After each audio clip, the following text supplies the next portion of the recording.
Hello everyone. आपने मेरा garden तो कल देख ही लिया था और वहाँ से पहले हमने तोड़ी थी मूली। मैंने भेजा मम्मी जी को पापा जी के पास और बोला हैप्पी रोज डे बोलने को। फिर मैं चली गई थी पार्लर, क्योंकि धूप में बैठने के कारण इन दिनों टैनिंग बहुत ज्यादा हो रखी है, तो वो भी दूर करवानी बहुत जरूरी थी। इसके अलावा 2 दिन बाद मुझे एक शादी भी अटेंड करनी है। पार्लर से आते ही मेरे कुछ पार्सल्स आए हुए थे, तो वो अनबॉक्सिंग करने थे, तो वो अनबॉक्सिंग करने लग गए थे।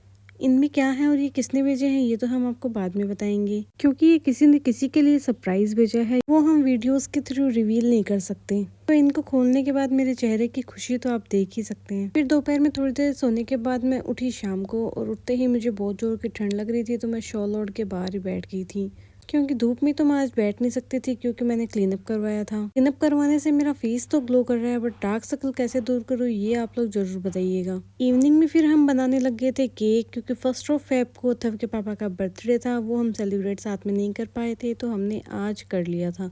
तो फिर हमने केक बनाना स्टार्ट किया। 2 डार्क फैंटेसी और 2 बोरबोन बिस्किट थे और 2-4 चॉकलेट क्रीम बिस्किट थे। उन सबको मिक्सी में पीस लिया था, उसमें दूध मिलाकर अच्छा सा बैटर रेडी कर लिया था। और जैसा कि आप देख सकते हैं कि इस काम में भी था कि बहुत पंचायती थी, इसको मेरी बहुत हेल्प करनी थी और इसका अपना अलग ही व्लॉग चल रहा था।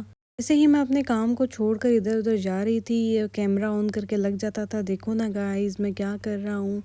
और आप देख ही लीजिए कि बीच बीच में कैसे मस्ती कर रहा है। और फाइनली मेरा बैटर तो रेडी हो चुका था, और मैंने डाला एक कढ़ाई में थोड़ा सा नमक और उसमें रखा ये वाला स्टैंड, और पूरे बैटर को एक टोप में निकाल लिया था, जिसके अंदर मैंने थोड़ा सा घी डालकर उसको चारों साइड फैला दिया था, ताकि अंदर चिपके नहीं। फिर इसको इस कढ़ाई के अंदर रख दिया और अच्छे से ढक्कन से कवर कर दिया था। और आप खुद ही देख लीजिए मेरा केक बनकर एकदम रेडी था।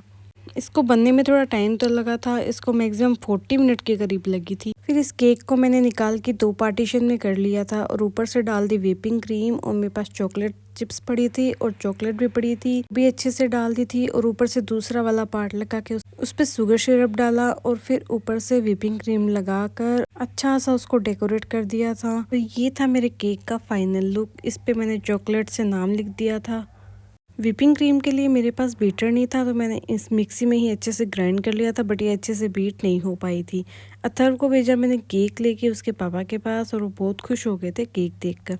फिर हम सब ने अच्छा वाला हैप्पी बर्थडे सेलिब्रेट किया, सबने एक दूसरे को केक खिलाया, और इसी तरह हमें हमारे हर मोमेंट्स एंजॉय कर लेने चाहिए। तो आज का व्लॉग आप लोगों को कैसा लगा प्लीज कमेंट करके जरूर बताइएगा। आज के व्लॉग में इतना ही, मिलते हैं हमारे अगले व्लॉग में। तब तक के लिए सभी लोगों को बाय बाय। जय श्री बालाजी की एवरीवन।